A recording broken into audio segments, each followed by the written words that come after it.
32/25. The numbers flashed red on the monitor as the emergency room fell silent. Medically speaking, I was already gone. As morphine flooded my system, a fatal mistake when you're hemorrhaging, I felt a violent jolt, like toast popping from a toaster. In that instant, I was catapulted out of my dying body with a distinct ping. What followed wasn't a gentle drift into darkness, but an awakening so profound it made 59 years of life feel like a mere blink. I wasn't dying.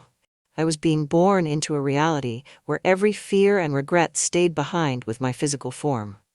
Leave a like and share your thoughts in the comments along with the city you're watching from. Now let's continue with the story. Before I share the experience that forever altered my understanding of life and death, you should know what led me to that emergency room gurney where my heart stopped beating for over 10 minutes. 2.5 years earlier, my world imploded. I had married the man of my dreams, building what I thought was the perfect life. Then one ordinary day, he came home for lunch and ended his life. There was no warning, no note, just the devastating aftermath that left me adrift in a sea of guilt, confusion, and unbearable pain. What could I have done differently? This question haunted me day and night. We'd argued that morning, a trivial disagreement about something I can't even remember now. But in the abyss of grief, that argument morphed into the reason he was gone. If only I hadn't gotten upset. If only I'd said something different. If only I'd stayed home that day. For 2 years following his death, I became what I now call a 21st century leper. People who lose loved ones to suicide often experience this. Friends and acquaintances retreat because they don't know what to say or how to help. Their discomfort with your trauma creates distance. I drifted through those years like a ghost, eventually losing my home and experiencing periods of homelessness. The accomplished professional woman I'd been seemed to evaporate, replaced by someone struggling through each day on autopilot. I developed coping mechanisms that I'm not proud of. There was too much drinking, dependence on prescription medications, and behaviors entirely out of alignment with who I truly was.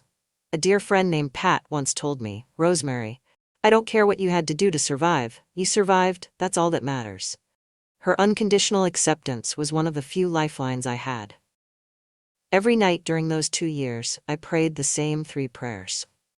First, God, either heal me or let me die. And I mean quickly.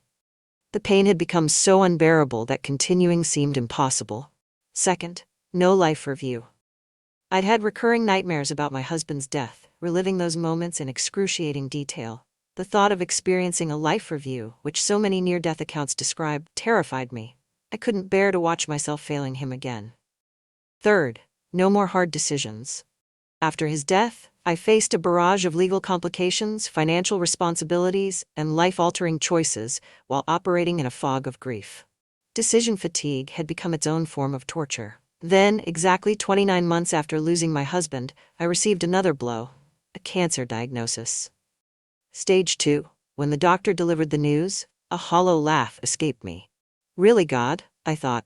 "I asked you to heal me or let me go, not drag me through a prolonged disease process. Haven't I suffered enough?" The irony wasn't lost on me. After praying for a quick exit if healing wasn't possible, I was now facing a slow, potentially painful decline. The diagnosis required surgery, a gynecological biopsy that should have been routine.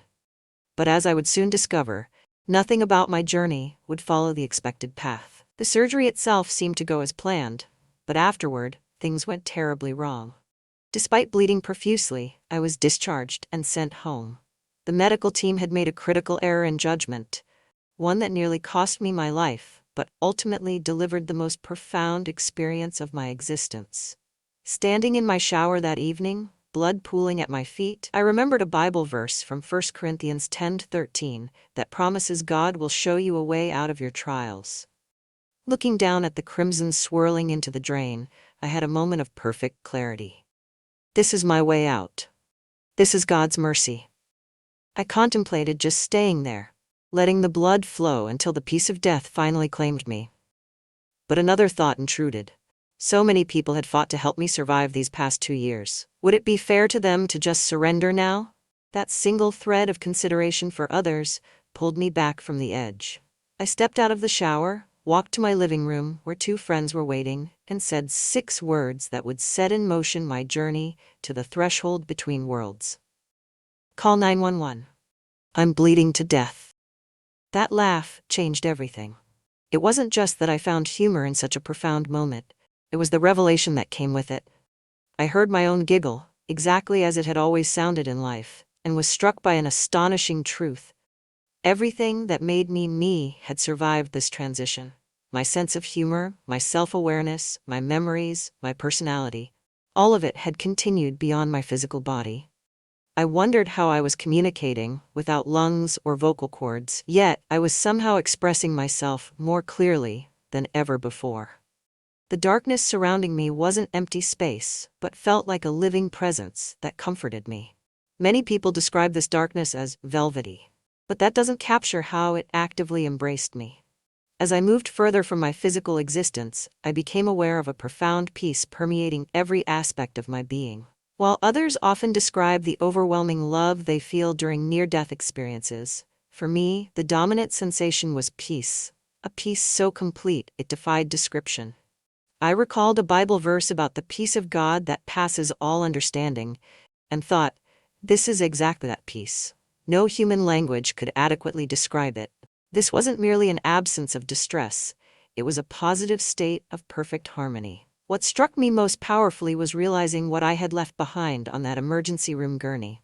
All my guilt over my husband's death, the self-blame, anxiety, sadness, pain, and regret, every negative emotion I'd carried for years remained with my physical body. For 59 years I'd been what I call an over-ruminating neurotic type, constantly analyzing, worrying, and replaying past mistakes. I'd often wondered what I would be like without those anxieties. Now I knew. I was experiencing myself without that emotional baggage, and the freedom was indescribable. I realized I wasn't defined by my fears, worries, or regrets. Those were temporary conditions, not my essence. The real me, the conscious, thinking, feeling essence of Rosemary, was completely intact and free from suffering. Another realization hit me with startling clarity. Those 59 years of life that had seemed so long and significant now felt like literally the blink of an eye. It was as though I'd been shaken awake from an intense dream that seemed to last forever but was actually just moments. All the drama of my life, my husband's suicide, my grief, my struggles, suddenly seemed less momentous. Not unimportant, but more like chapters in a story rather than the entire narrative. I thought, none of that was that big a deal. This wasn't dismissiveness, but a shift in perspective, seeing my earthly life from a vastly expanded viewpoint. As this experience continued, I discovered my memories remained intact, but their emotional impact had transformed. I didn't experience a formal life review, as many near-death accounts describe. No watching my life play out on a screen with commentary on my mistakes and achievements. Instead, I experienced a natural flow of memories with a crucial difference. Only the love remained prominent. I remembered people who had shown me kindness during my darkest days. I remembered moments of connection and compassion. The painful experiences were still accessible if I thought about them, but they no longer carried emotional weight. This selective emotional memory wasn't forgetting, it was healing. The factual memories remained intact, but the suffering attached to them had been neutralized. I could remember my husband's death without being overwhelmed by grief. I could recall my own mistakes without shame. I could think of my struggles without reliving the pain. In this state, I understood that we are not our suffering. We are not our traumas or failures. Those experiences shape our journey, but do not define our essence. The real me, the conscious, aware, loving being, had always existed beneath the layers of pain I'd accumulated. Now, freed from my physical body, I was experiencing myself as I truly was. Throughout this entire experience, I maintained a clear awareness of what was happening. Unlike the confused, dreamlike state some might expect, my thinking was sharper and clearer than it had ever been in life. I recognized this state for what it was, not a hallucination, or the confused firing of a dying brain, but a transition to another form of existence that felt more real than anything I'd experienced in my physical life. The peace I felt wasn't just emotional, but seemed to permeate the very essence of this new state of being. And as I continued in this experience, I became increasingly aware that I wasn't alone in this comforting darkness. There were others present, beings whose welcome would forever change my understanding of what it means to belong. As I continued moving further from my physical life, I became aware that I wasn't alone in this comforting blackness. Spiritual beings surrounded me, presences I couldn't see with eyes but could perceive, with a form of awareness that felt more comprehensive than physical sight. These beings didn't introduce themselves or appear in any conventional form with wings or halos. They simply were. Distinct consciousnesses radiating welcome and joy at my arrival. If I had to capture their greeting in just 3 words, they would be, "Welcome home, dearie." That simple phrase encapsulates the profound emotional quality of their welcome. It wasn't just that they were glad to see me, it was that they were welcoming me back, as though I was returning from a long journey to a place where I truly belonged. Throughout my earthly life, I'd always felt like something of an outsider, a square peg trying to fit into round holes. I never quite belonged in the social circles I moved through, never fully resonated with the values and priorities of the culture around me. Like many sensitive people, I'd often felt like I was from somewhere else, just visiting this world rather than being truly of it. Now I understood why.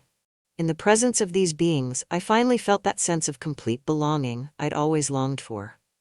There was no need to explain myself, to justify my existence, to prove my worth. I was recognized and valued simply for being who I was. I was reminded of an old poem. The humans drew a circle and kept me out, but God drew a circle and took me in. That's exactly how it felt, like finally finding my circle. My true family who surrounded me with complete acceptance and joy at my return.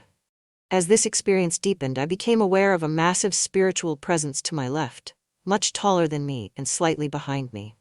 Despite having no physical body, I had a distinct sense of turning my head to look over my left shoulder, which struck me as fascinating. Whatever form I had maintained the capacity for directional awareness and movement. I couldn't see this presence in the conventional sense, but I was acutely aware of its significance.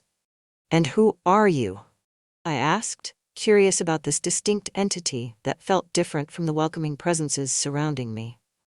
Before I could even complete the thought, the answer came, not as words, but as direct understanding infused into my consciousness. "You, Rosemary, are the image and likeness. I'm the original." In that instant, I understood a Bible verse I'd struggled with my entire life, Genesis 1:26-27, about humans being made in God's image and likeness. All my years of reading theological commentaries had never brought the clarity that came in that moment. There was an original, God, and I was the image and likeness of that original, connected to but distinct from the source. This understanding wasn't intellectual, it was experiential. I didn't just comprehend it, I felt it in the core of my being. The connection between my essence and this greater presence was tangible, undeniable, and profoundly reassuring. What struck me most powerfully in this encounter was the quality of God's regard for me. Growing up with a father who displayed clear favoritism toward my 3 brothers, keeping their photos on his desk while telling me I had to earn my place there, I had internalized the belief that divine love, like paternal love, had to be earned through achievement or good behavior. In this encounter, I discovered something revolutionary. God not only loved me, but genuinely liked me, as I was. There was no conditional acceptance, no "when you fulfill your purpose" or "when you stop making mistakes" qualification. The message was clear. You are so loved, so appreciated, we like you exactly as you are. For someone who had spent decades trying to earn approval and acceptance, this unconditional positive regard was healing beyond words. It wasn't just forgiveness for my flaws and mistakes, it was the revelation that those flaws had never diminished my worth in the first place. This encounter also resolved my lifelong struggle with religious language about God. Having experienced a father whose love seemed conditional and distant, I had trouble connecting with the concept of God as Father. The patriarchal language of traditional religion often left me feeling disconnected. In this experience, however, I encountered a divine presence that transcended gender entirely, while encompassing qualities we might associate with both fatherhood and motherhood, protection and nurturing, strength and tenderness, wisdom, and compassion. The beings communicated something else that fundamentally shifted my perspective. This realm I was experiencing was more home than Earth had ever been. There's an old African American spiritual that says, "This earth is not my home, I'm just a passing through." And for the first time I understood the profound truth in those simple words. Earth wasn't my true home. It was a temporary assignment, a brief sojourn in a much larger existence. The sense of finally belonging, of being welcomed back rather than arriving somewhere new, made me realize that what we call life is just a brief chapter in our eternal story. I don't recall the transition. One moment I was floating in comforting blackness, surrounded by spiritual beings, and the next I found myself standing in a room of pure, luminescent white. The change was abrupt and unexpected, with no memory of how I'd moved from one state to the other. This white room defies adequate description. It wasn't simply white in the way we think of white paint or white paper. It was a living whiteness that emanated light from within. A radiance so pure and intense it should have been blinding, yet I could perceive it perfectly without discomfort. The white extended in all directions. No walls, ceiling, or floor were visible, yet I had the distinct sensation of standing on something solid. I looked down, curious about what form I might have in this place, but my attention was immediately drawn to something else, a heavy mist falling all around me. This wasn't ordinary water vapor. The mist swirled and danced with purpose, not just falling with gravity, but moving in complex patterns that suggested intelligence. Each droplet seemed to shimmer with its own inner light.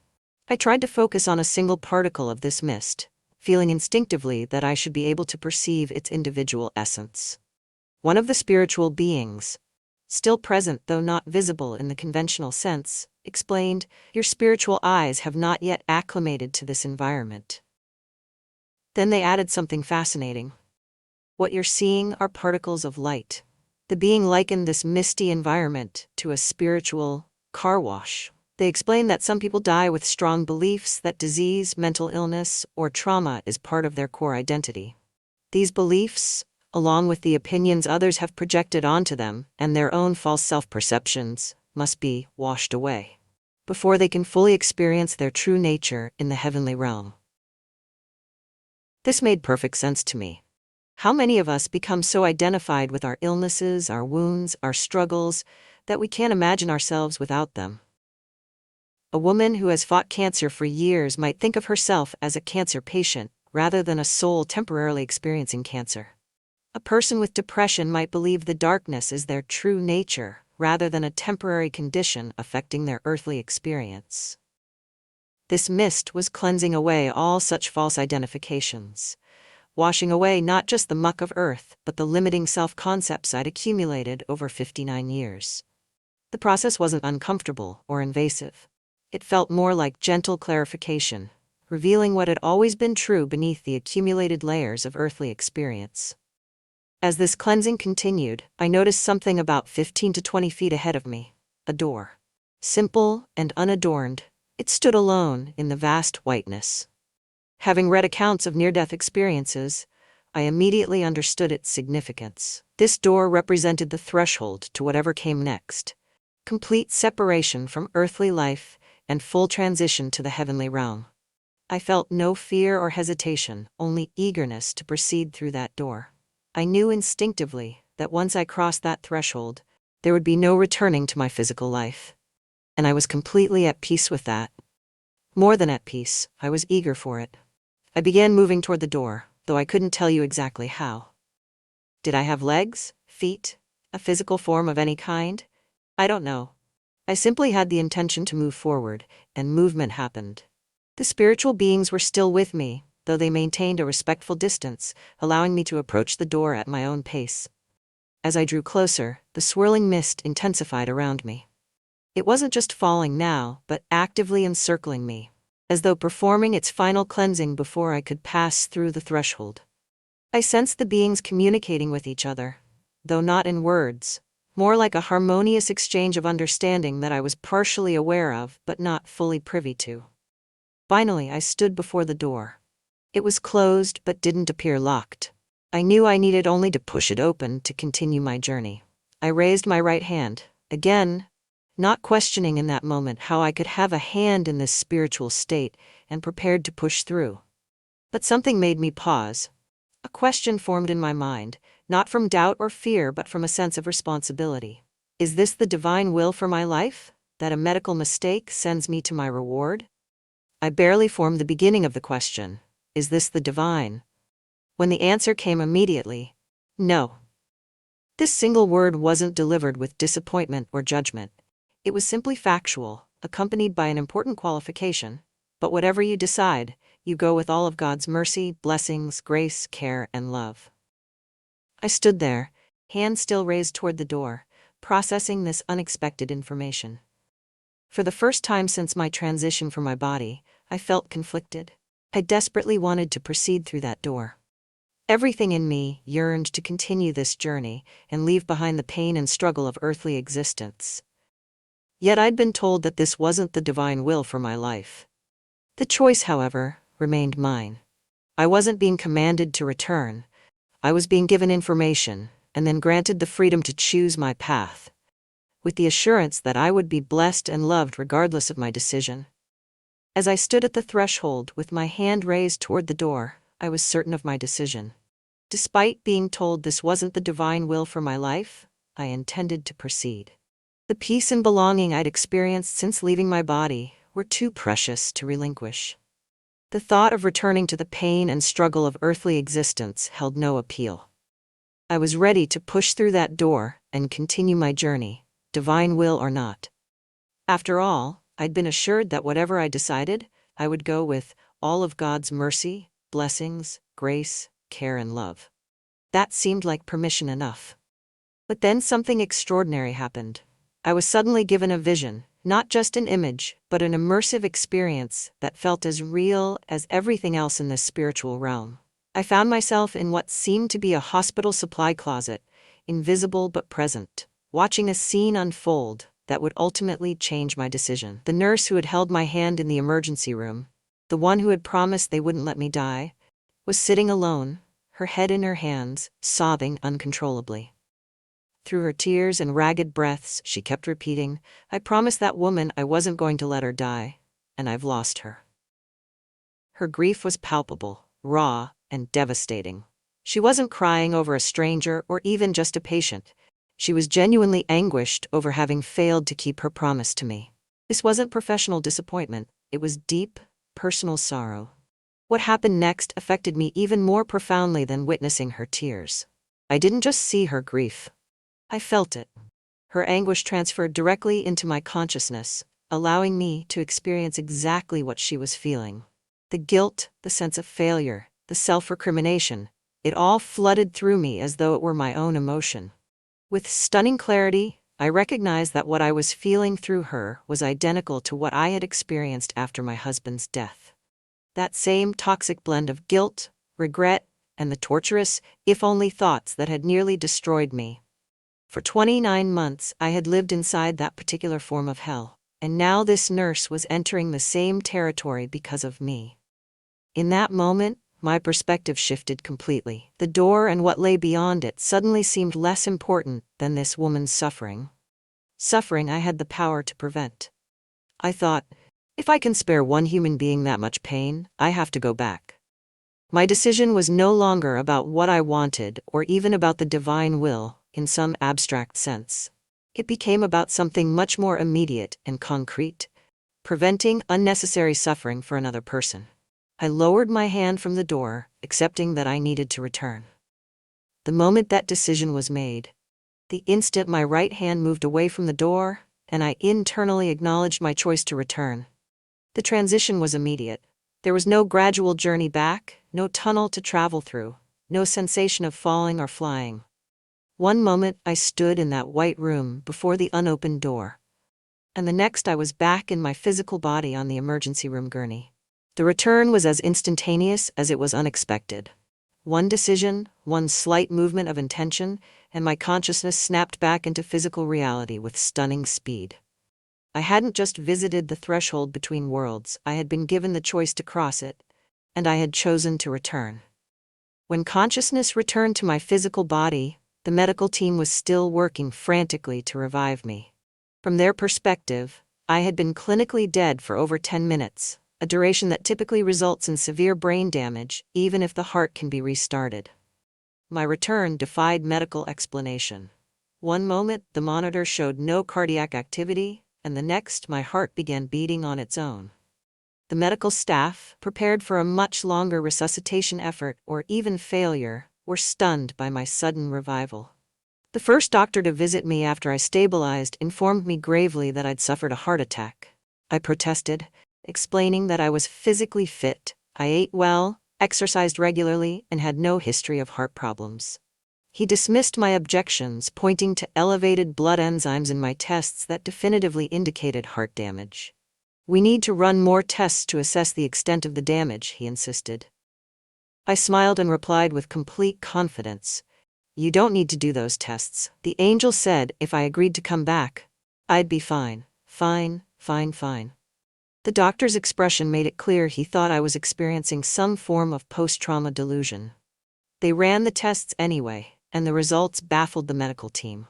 Despite the clear indicators of a cardiac event in my initial blood work, there was absolutely no evidence of heart damage.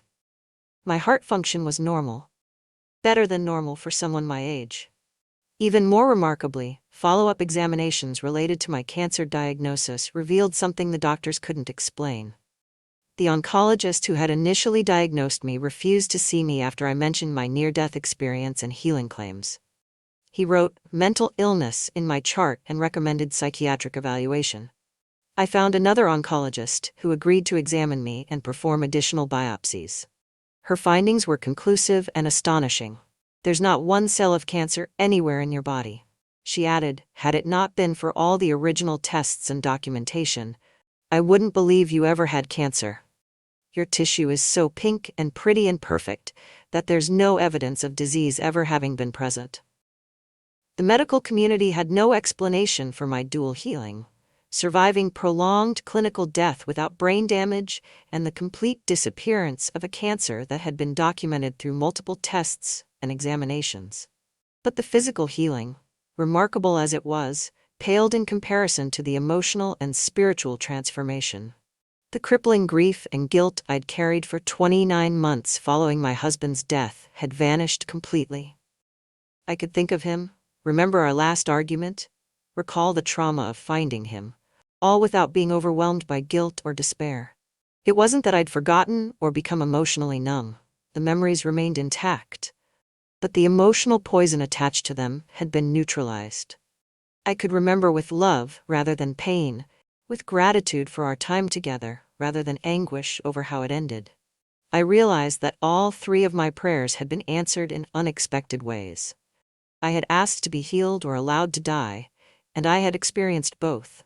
I had asked for no life review, and instead of a painful assessment of my failures, I'd been given only memories of love. I had asked for no more hard decisions, and though I'd faced perhaps the ultimate decision at that door, I'd been assured that whatever I chose, I would be blessed and loved. The profound peace I'd experienced in that other realm remained with me, not as intensely. The limitations of physical existence muted it somewhat, but enough to fundamentally change how I experience life. Anxiety, fear, and existential dread no longer dominated my consciousness.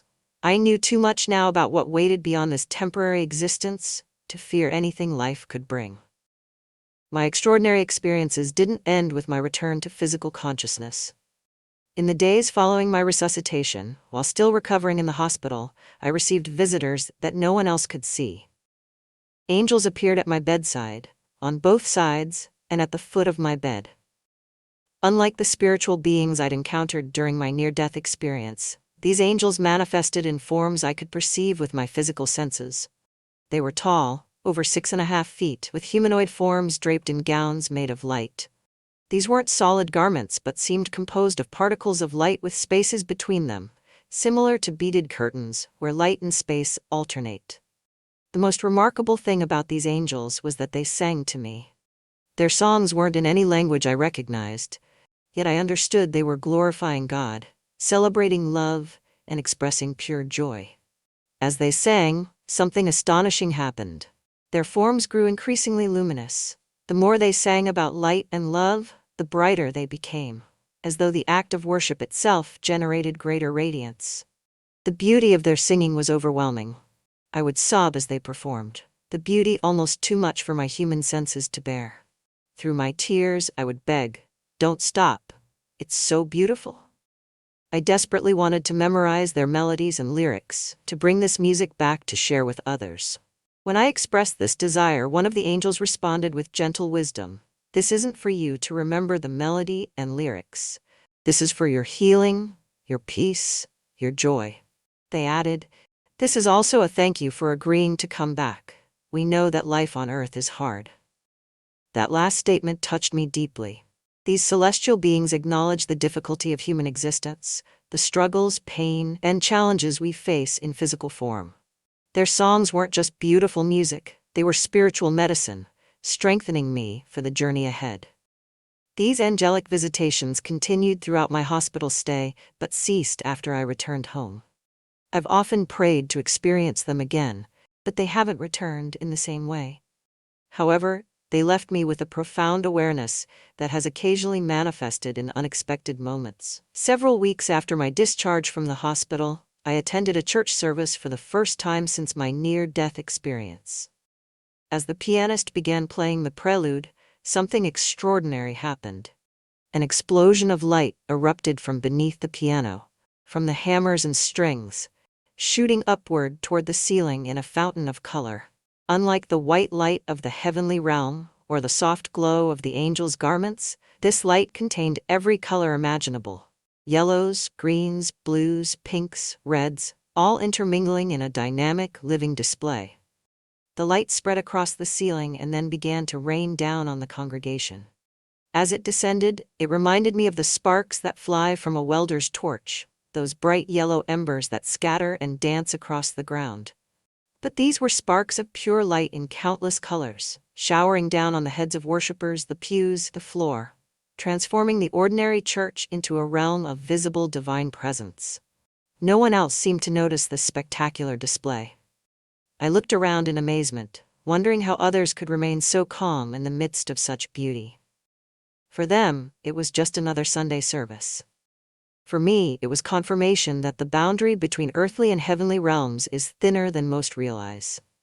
I've never again witnessed such a dramatic manifestation of light, despite praying countless times to see it once more. However, this experience fundamentally changed how I perceive music and worship. Whenever I hear music now, especially sacred music, but even secular compositions of beauty, I remember that light show, and know that something similar is happening beyond our ordinary perception. We are constantly surrounded by more glory than our limited senses can detect. After my near-death experience and miraculous healing, I could no longer continue living as before. Everything had changed: my health, my emotional state, my understanding of reality, and my priorities. The woman who had been dragged down by grief and fear for nearly 3 years had been replaced by someone with a profound sense of peace and purpose. One of my first decisions was radical by conventional standards. I sold most of my worldly possessions: furniture, collectibles, keepsakes, even items inherited from my beloved mother who had passed years earlier. Before my experience, I couldn't bear to part with these material connections to my past. Now I understood that the memories and love remained with me, regardless of whether I possessed the physical objects. I realized that when I was floating away from my body, experiencing the most profound happiness I'd ever known, I had no possessions with me. Material things had nothing to do with the peace and joy I'd found. This insight liberated me from attachments I'd clung to for decades. With minimal belongings loaded into my car, I drove 1,000 miles west into America's heartland. Friends thought I was having some kind of breakdown when I explained that I wanted to watch corn grow. But this desire came from a profound, new appreciation for life's simple miracles. Imagine the wonder of it. You place a tiny seed in soil, cover it with earth, and from this apparent burial emerges new life that reaches toward the sky. I couldn't stop seeing the parallels to my own experience. I too had been buried by circumstances, stomped down by grief and trauma, only to emerge transformed and reaching towards something higher. Sometimes that's what starts life, I explained to puzzled friends, when you get given up on and people say, well, that thing's never going to produce anything good. Look at her. Yet from those moments of being completely written off came the most profound rebirth. The cancer that had threatened my life was gone. The heart that had stopped beating for 10 minutes showed no damage. The brain that had been deprived of oxygen long enough to cause severe damage in most patients functioned perfectly. But these physical healings were just external manifestations of a much deeper transformation. I no longer fear death, not even slightly. Having experienced the reality beyond this physical existence, I know that death is not an ending, but a transition. I often tell people, with complete sincerity, that while I appreciate the beauty and opportunities of earthly life, I'm essentially serving my time here. When my moment of transition comes again, I'll embrace it with joy. This perspective sometimes confuses people who see it as morbid or depressing. They don't understand that removing the fear of death actually enhances life. When you know that this physical existence is temporary, but what comes after is magnificent beyond description, you can fully immerse yourself in each moment without the underlying dread that shapes so many lives. My experience also transformed my understanding of religion and spirituality. Having been raised with traditional religious concepts, I found that many theological ideas I'd struggled with suddenly made sense, but often in ways quite different from conventional interpretations. The concept of being made in the image and likeness of God took on new meaning. The idea that we are spiritual beings having a temporary human experience rather than humans having occasional spiritual moments became my lived reality, rather than just a philosophical concept. I even began using feminine pronouns for God occasionally in my writing and speaking, a practice that has drawn criticism from traditional religious circles. But when you've experienced the divine directly, you understand that our limited human language and concepts can never fully capture its nature. For those whose experience with fathers has been difficult or traumatic, motherly language for God can provide an essential pathway to connection with the divine. Perhaps the most profound change has been in my relationship with myself. The crippling guilt, self-recrimination, and sense of unworthiness that had defined much of my life, especially after my husband's death, were completely healed. I now understand that I am inherently worthy of love, not because of anything I've done or accomplished, but simply because of who I am at my core. This isn't self-centered spiritual narcissism. It's the recognition that the same divine spark exists in every human being. We are all worthy of love simply because we exist, not because we've earned it through good behavior or achievements. This understanding has made me more compassionate toward others, especially those struggling with the kinds of pain I once knew so intimately. When people ask if I'm glad I chose to return, my answer is complex. Part of me still yearns for that perfect peace, that sense of homecoming I experienced. But I've come to recognize the purpose in my return, not just to spare that nurse from unnecessary guilt, but to share this story and the healing it might bring to others facing grief, fear, or existential doubt. When Rosemary's heart stopped beating for those 10 minutes, she discovered something profound that speaks directly to the deepest questions we all carry. What happens when we die? Is there something more? And perhaps most importantly, does any of this really matter? For those of us in middle age, these aren't abstract philosophical questions. They're intensely personal. We've reached the point in life where we've experienced real loss. We've said goodbye to parents, friends, perhaps even spouses or children. We've felt the sting of mortality in our own bodies as they begin to show signs of aging. Rosemary's story offers a compelling message. The pain, guilt, and regret that feel so overwhelming in this life don't define who we truly are. They're temporary conditions, baggage we carry that doesn't cross the threshold when we transition. What remains is our essence, our consciousness, our capacity for love and connection. Think about what burdens you're carrying right now. The guilt over past mistakes, the grief over losses that still feel raw, the anxiety about an uncertain future. What would it feel like to set those down, even for a moment? To recognize that they aren't your true identity? Perhaps the most radical aspect of Rosemary's experience was discovering that God not only loves us, but genuinely likes us as we are. Not as we should be, not as we're trying to become, but exactly as we are right now. For those who grew up with conditional love or who've spent decades trying to earn approval, this message cuts to the heart of our deepest wound, the fear that we are fundamentally unworthy. Rosemary's decision to return, to spare another person the pain she herself had experienced, reminds us that compassion remains our highest calling, even when faced with the peace and belonging of whatever lies beyond.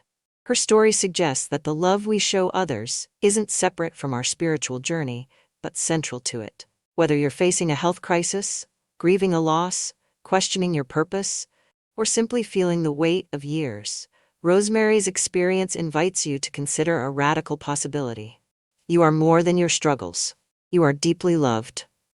And when your moment of transition eventually comes, you will not be entering something foreign, but returning home. Until then, perhaps we can learn to live with less fear and more presence, recognizing that our time here, whether it's decades more or just days, is a brief chapter in a much larger story. One where we are welcomed, known, and cherished beyond anything we can imagine. I hope you enjoyed today's story. Subscribe to the channel so you don't miss more stories like this. Leave a like and comment below what you thought of the story. See you in the next video.